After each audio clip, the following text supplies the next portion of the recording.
Yo, what's up, everyone? It's your boy Jack OATz. Okay, you guys have got to be getting sick of me and my crackhead theories by now. Look, I know I thank you guys every video, but I do want to take a little extra time out for a little extra thanks. You guys really gave your boy some really great reception and feedback for the last few videos.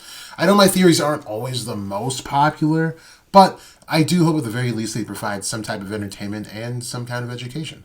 Having been passionately into anime and manga for about 15 years, I can honestly say that Black Clover has some of the most amazing content I've ever had the pleasure of coming across. I've said this maybe once before, but Black Clover may not hit the #1 spot in charts currently or anytime soon, but this will be one of those series that people realize that was an actual masterpiece, much like Berserk and Claymore, and for some reason, both those series are just now getting the recognition they should have received years ago. Black Clover might follow suit. It kind of sucks that any fans of Black Clover are going to have to put up with needless slander, but I would look at it as you just being lucky to witness this series come out on a weekly basis and experiencing the hype as it happens with the community.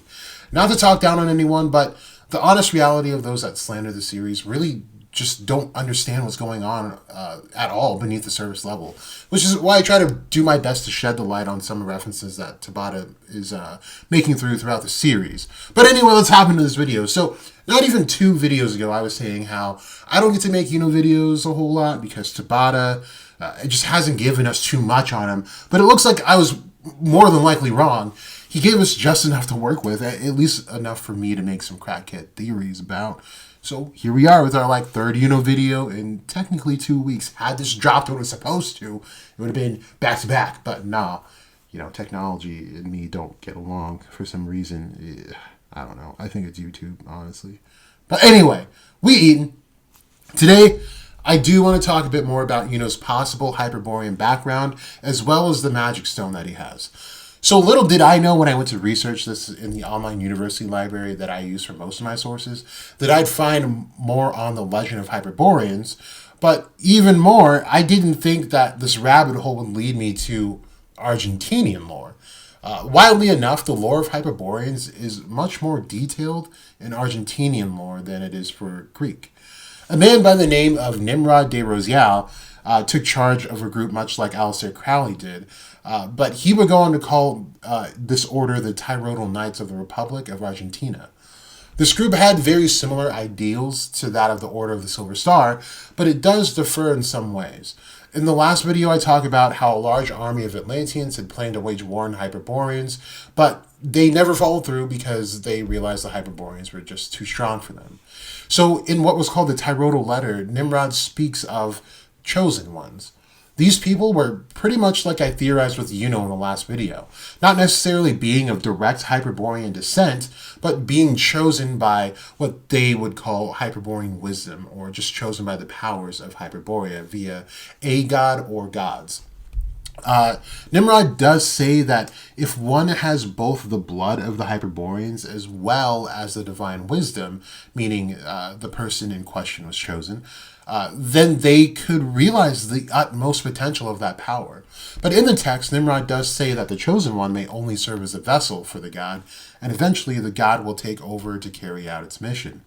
He goes on to detail that the god throughout the time will start to show its character through the vessel, and while it may come out as the vessel's personality, that may not necessarily be the case. What really takes this home for me is that the chosen ones were the warriors that would ultimately bring down the forces of evil and bring an end to an era of history, as Nimrod puts it. As I've mentioned many times on this channel, not only does it seem as though Yuno's birth was highly sought after for possibly being the one to bring a halt to demonic activity once and for all, but Yuno's growth seems to happen almost solely as he is facing demonic threats. First, as we see with Zagrid, next with Garderoy, and now with Xenon. He also bears this overwhelming sense of justice, which may be partly his trait, but also the potential god that is looking to use him as a vessel. Nimrod even explains how the chosen ones must have had a cold heart but fiery spirit. To me, that fits Yuno perfectly. Not a whole lot of people remember, but when the Diamond Kingdom attacked, Yuno killed one of their knights with zero hesitation because he was driven by a strong sense of justice.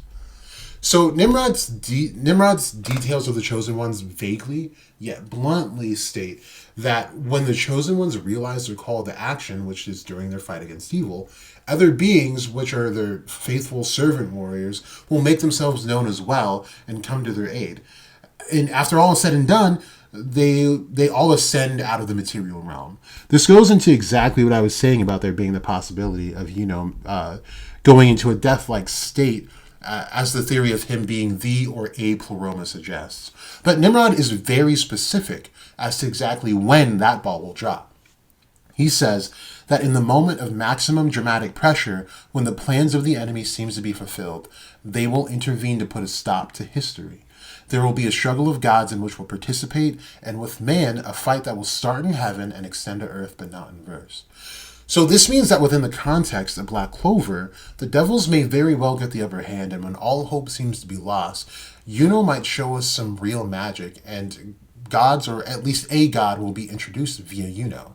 And this brings me to the next part of this Yuno story. Nimrod, at the end of the Tyrodal letter, says this: "In sum, in this consists the mission of the Tyrodal Knights. And localize the Chosen Ones, and, if they admit, prepare them initiatically to face with honor the next end of the history. The Hyperborean initiates, when dominating the Hyperborean wisdom, reach the highest level of esoteric knowledge, the science of the runes, and they gain terrible powers. However, they not employ their powers to change the course of the history. They wait till the end of history, when the accounts with the enemy will be definitively adjusted." So, of course, the mention of runes is damning in the context of Black Clover, and as we know, Odin literally sacrificed himself to gain just some of the power of the runes. For any that don't remember, runes are the actual words of Yggdrasil, meaning the incantation or order given via runes is absolute and cannot be changed.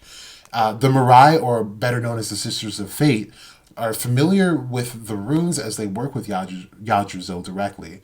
Bring this back to the last video about the Hyperboreans, and remember that there is an established connection between Hyperboreans, the Mirai, and the Grey.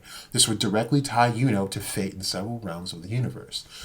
If you don't remember who the Grey are, I suggest you go back to the video that I made on them. That was just about a year ago, right when Vonica was introduced, essentially. But the real banger here is what Nimrod continues with. He heavily believed in the existence of Atlantis, and that from Atlantis stemmed two root races. One being the liberator gods, or Hyperboreans in this case, and two, golems, or treacherous gods. I just want to point out that if this whole Hyperborean reference is a thing, therein lies our connection with Asa and Yuno, being that they come from the same place, from two root races from the same place, which is Atlantis. However, Yuno would be the Hyperborean and Asa the Golem. I even have a whole video talking about Asa possibly being a Golem, but we're talking about Yuno today, not Asa. So Yuno, of course, falls into the former, the Liberator God category, and Nimrod says that they had mastered the art of the cold stone. And no, we're not talking about ice cream, we're not talking about Stone Cold Steve Austin. The cold stone is the myth of the Holy Grail as a stone. So upon further research, this cold stone is really what we would consider a philosopher's stone. But something I did not expect to find is that one of the myths revolving around the cold stone is, it goes like this. I'll just read it to you. There are many traditions that indicate that the Grail is a luminous stone that is intimately connected to the fall from grace and is some type of help and assistance in the quest for the Grail. Lucifer's brilliant green stone, that was the jewel of his crown, fell from heaven to earth and was fashioned into a bowl used by Jesus at the Last Supper. The stone became the Holy Grail after the blood of Jesus Christ had filled it. Lucifer's stone was redeemed by this act of Joseph of Arimathea, indicating that someday Lucifer himself may turn from darkness and reunite with the bright worlds of heaven surrounding the throne of God. So, while the stone is transformed into a bowl and whatnot, is neither here nor there in this context. But to have fallen from the crown of Lucifer himself is a very interesting concept, and even more so the purification of Lucifer. What strikes me is that the stone is linked to the fall of Lucifer, which makes me wonder if the other stones are linked to other fallen ones. But on top of that, I mentioned in my last video that it's possible that the stone Yuno has is what was a gift sent from the Hyperboreans to the humans in the Spade Kingdom, which gave him a spiritual Hyperborean lineage. If that is the case, then that stone makes him a chosen one, which begs the question, could someone else like Fuegolian also be a chosen one, as he had a stone as well, and it just so happens that him and Yuno both not only have magic stones, but they also were chosen by nature spirits. And to be my own devil's advocate, we could contradict that analysis with the simple fact that Lolopechka didn't have a stone, but the conditions of the nature spirit with the heart queens is different than the seemingly random choices of Bell and Salamander. Something to remember about pure elements in the material realm, as said by Cornelius Agrippa, is said to be very hard to handle, and as far as mages go, are somewhat rare to find among magicians in lore, as the elements in the material world hold both heavenly and hellish aspects to them, just like you see when you look at Malkuth on the Tree of Life and Death, where heaven and hell essentially overlap to create the material realm. So this means like where the fires of heaven burn away sins and are more cleansing, the ones in hell are just forever burning, just burn anything they come across, which is exactly what we saw with Nama, as well as Lilith with her all-freezing ice. Fire here is both good and bad. Anyway, it would make sense for the ones that were chosen by the spirits and the stones to be the ones chosen by the Hyperboreans to aid in the quest to put a halt to evil forces.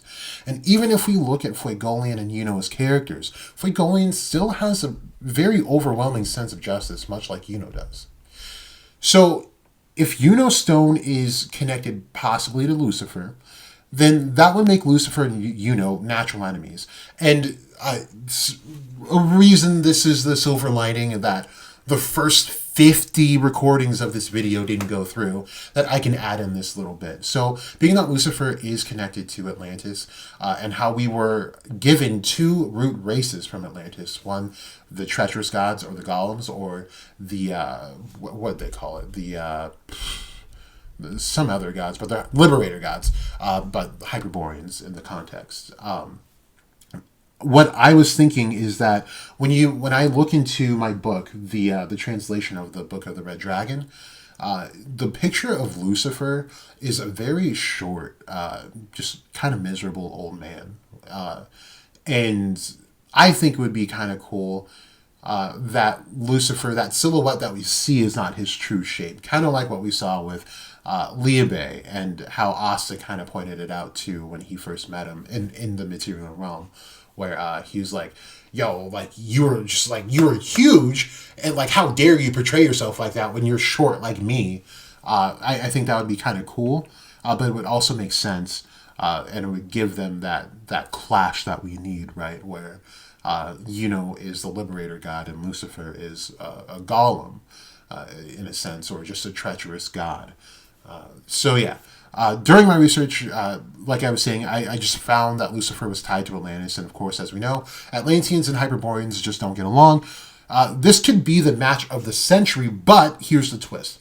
That stone could potentially be the Baelitz of Baelitz, and lead to Yuno being possessed by Lucifer himself, making him the perfect vessel. Now, some of you guys have been in the comment section suggesting it, and while I don't necessarily believe it'll happen, I believe this would be the premise in which it does happen when and if it occurs. We know Lucifer, in almost all lore, has been not only related to light, but also to aether and wind. Yuno's spirit dive form gives him a crown as well, which makes me wonder if he has been cultivated to become the ultimate vessel for Lucifer to revive himself into the world of the living.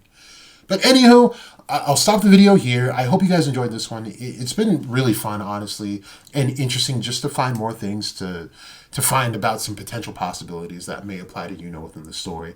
So thank you guys for sticking around to hear me out. Let me know what you think about this in the comment section below or on Twitter, and I'll just see you guys in the next one. This has been OATz the GOAT. You either know or you don't.